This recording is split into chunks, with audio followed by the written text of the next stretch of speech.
Hello friends, my name is Vishnu and you are welcome in my YouTube channel chemistry. आज हम बात करेंगे inorganic chemistry के एक ऐसे टॉपिक की जिस टॉपिक से आईआईटी जैम या डीयू एमएससी में हर साल सवाल पूछा जाता है। और यकीन मानिए दोस्तों, अगर आप इस टॉपिक को समझ लेंगे तो आपका ये क्वेश्चन तो पक्का है। तो चलिए शुरू करते हैं। हम बात कर रहे हैं क्लासिफिकेशन ऑफ बोरेन्स की। तो अगर बोरेन्स की बात करें तो सबसे पहले हमें एक बैड रूल समझना पड़ेगा, जिसमें कि हम ये मान के चलते हैं कि जो हाइड्रोजन है वो एक इलेक्ट्रॉन कंट्रीब्यूट करते हैं स्ट्रक्चर में, जबकि कभी कभी अगर BH की जगह CH आ जाए तो वो CH जो है 3 इलेक्ट्रॉन कंट्रीब्यूट करता है, और BH जो है वो BH यूनिट जो है आपके 2 इलेक्ट्रॉन कंट्रीब्यूट करती है। इसके अलावा अगर कोई हेटेरो एटम आते हैं, तो जैसे कि कार्बन की फैमिली आ गई, कार्बन, सिलिकॉन, जर्मेनियम और टीन, तो इसको हम कन्वर्ट कर देंगे BH में।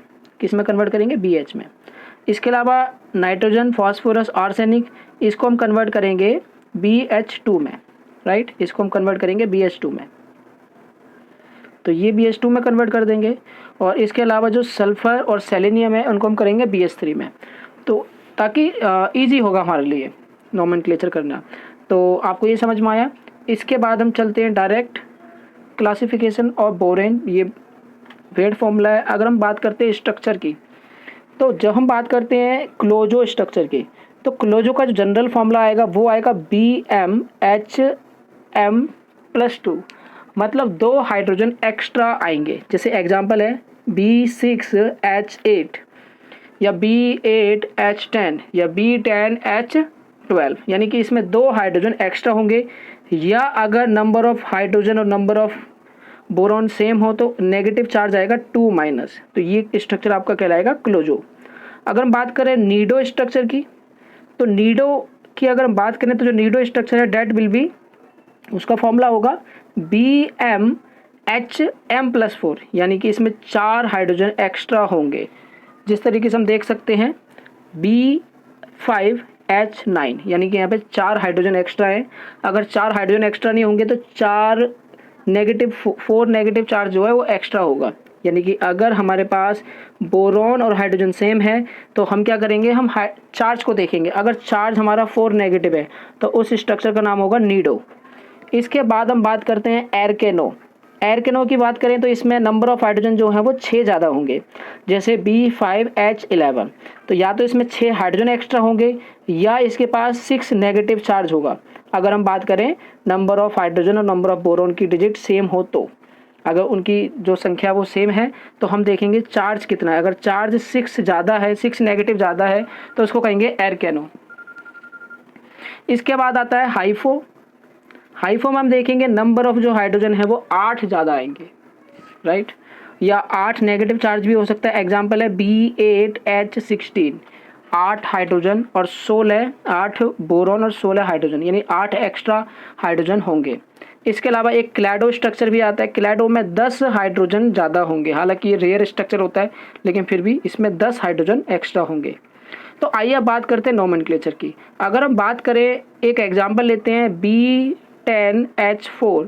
B10H4, तो अगर हम सबसे पहले इसमें कितने, अगर यहाँ पे 10 हाइड्रोजन 10 बोरोन हैं, यहाँ पे 10 बोरोन हैं, तो मुझे 10 ही हाइड्रोजन बनाने पड़ेंगे। तो 10 हाइड्रोजन बनाने के लिए मुझे 4 हाइड्रोजन क्या करना पड़ेगा, डिवाइड माइनस करना पड़ेगा। तो जब मैं इसमें से 4 माइनस कर दूंगा तो इस पर नेगेटिव आएगा, 4 नेगेटिव चार्ज आएगा, 4 नेगेटिव। और अगर हम इसे कंपेयर करें 4 नेगेटिव से, तो इसका स्ट्रक्चर होगा नीडो स्ट्रक्चर, तो इसलिए इसका स्ट्रक्चर होगा नीडो। ये समझ में आया आपको। अगला एक एग्जांपल लेते हैं B2H7 नेगेटिव। यहाँ पे बोरॉन है हमारे पास 2, यहाँ पे हमारे पास 2 बोरॉन हैं और 7 हाइड्रोजन है। अगर हमें बोरॉन को हाइड्रोजन के बराबर बनाना है या हाइड्रोजन को बोरॉन के बराबर बनाना है, तो यहाँ पे 5 एक्स्ट्रा हाइड्रोजन है, उसे हमें माइनस करना पड़ेगा। 5 हाइड्रोजन को अगर हम माइनस करेंगे तो आपके पास 1 नेगेटिव चार्ज ऑलरेडी है, ये 5 माइनस करेंगे तो 6 नेगेटिव चार्ज आएगा। इसको अगर हम कंपेयर करेंगे तो 6 नेगेटिव चार्ज आएगा एरकेनो, तो इसका स्ट्रक्चर आएगा एरकेनो। ये आपको समझ में आया। अगर हम बात करें B8H16 की, तो अगर यहाँ पे हम देखें 8 बोरॉन हैं, यहाँ पे हमारे पास 8 बोरॉन हैं, 8 बोरॉन है लेकिन 16 हाइड्रोजन है, तो 8 हाइड्रोजन एक्स्ट्रा है। जब हम 8 हाइड्रोजन को माइनस करेंगे तो इस पर चार्ज आएगा -8 नेगेटिव। और जब इस 8 नेगेटिव को हम कंपेयर करेंगे हाइफो से, तो ये स्ट्रक्चर आएगा आपका हाइफो, यानी हाइफो बोरेन है। इसी प्रकार से अगर हम बात करें हेटेरो, राइट, हेट्रोबोरेन की, तो हेट्रोबोरेन में ये सल्फ़र है और हम जानते हैं कि जो सल्फ़र होता है वो कंट्रीब्यूट करता है BH3। तो हम क्या करेंगे, हम एक काम करेंगे, B9H9 है और इसमें सल्फ़र की जगह BH3 ऐड कर देंगे। तो जब इसमें BH3 ऐड करेंगे तो हमारा आंसर आएगा B10H12। अब आप देखेंगे कि यहाँ पे, अब आप एक चीज़ यहाँ पे देखेंगे कि इसके पास 8 बोरॉन है और 12 हाइड्रोजन है, तो 2 हाइड्रोजन एक्स्ट्रा हैं, वो 2 माइनस कर देंगे तो इस पर चार्ज आएगा नेगेटिव, और 2 नेगेटिव चार्ज का मतलब है कि उसका स्ट्रक्चर होगा क्लोजो। तो दिस इज़ द क्लोजो स्ट्रक्चर। तो दोस्तों मुझे उम्मीद है कि आपको ये समझ में आ रहे हैं। एक लास्ट एग्जाम्पल मैं लेता हूँ जिससे आपके सारे डाउट क्लियर हो जाएंगे। अगर हम बात करें CpB10H11, तो यहाँ पे आप देख सकते हैं यहाँ पे क्या क्या है, यहाँ पे है कार्बन और फास्फोरस। कार्बन को हम BH मानते हैं और फास्फोरस को हम BH2 मानते हैं। तो BH और BH2 हम इसमें ऐड कर देंगे तो आंसर कितना आएगा, तो आंसर आएगा 10 और 11 और 12, तो 12 बोरॉन हो जाएंगे। और अगर हम हाइड्रोजन की बात करें तो हाइड्रोजन होंगे 14, क्योंकि 11 और 1 12 और 2 14। 14 में से अगर 2 हाइड्रोजन माइनस कर देंगे तो 2 हाइड्रोजन माइनस करने पे हमारे पास नेगेटिव चार्ज आएगा 2 नेगेटिव, और 2 नेगेटिव चार्ज आएगा तो इसका मतलब ये है, इसका मतलब है उस स्ट्रक्चर का नाम है क्लोजो। तो 2 नेगेटिव चार्ज आने पे इसके स्ट्रक्चर का नाम हो जाएगा क्लोजो। तो आप आसानी से देख सकते हैं कि अगर नंबर ऑफ बोरॉन और नंबर ऑफ हाइड्रोजन इक्वल आते हैं, उसके बाद जो चार्ज बचता है उस चार्ज के बेसिस पे हम कह सकते हैं कि उसका स्ट्रक्चर क्या होगा। अगर चार्ज 2 नेगेटिव है तो स्ट्रक्चर क्लोजो होगा, अगर 4 नेगेटिव है तो निडो स्ट्रक्चर होगा, 6 नेगेटिव है तो एर्केनो स्ट्रक्चर आएगा, और 8 नेगेटिव है तो हाइपो स्ट्रक्चर आएगा।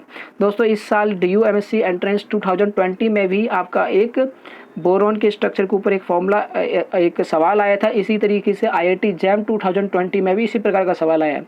तो आप देख सकते हैं लगभग हर साल स्ट्रक्चर ऑफ बोरेन पे एक सवाल पक्का आता है। अगर आप ये पढ़ के जाएंगे तो आपका एक सवाल पक्का ठीक हो जाएगा। तो दोस्तों आपको वीडियो कैसी लगी, अगर आपको वीडियो अच्छी लगी तो लाइक कीजिए, और अगर आप चैनल पर नए हैं तो सब्सक्राइब कीजिए। तब तक के लिए धन्यवाद।